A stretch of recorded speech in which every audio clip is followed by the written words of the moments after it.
Good morning Telangana. Welcome to T News. నేను సాయి మాధవి. బులెటిన్ల ముందుగా headlines చూద్దాం.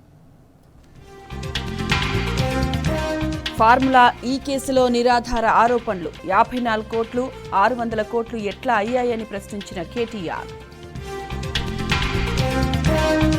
హామీల అమలులో రేవంత్ సర్కార్ విఫలం, మెస్ బిల్లులు పెండింగ్లో ఎందుకున్నాయన్న హరీష్ రావు.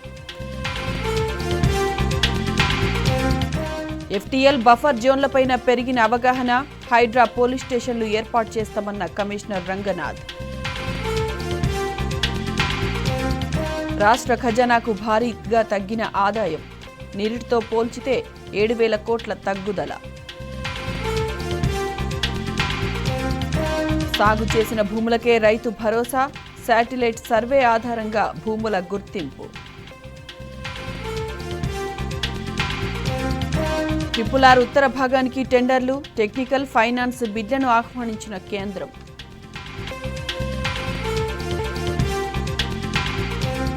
మెల్బోర్న్ టెస్ట్లో ఆసీస్ను నిలవరించిన భారత్, సూపర్ సెంచరీతో భారత్ పరువు కాపాడిన నితీష్.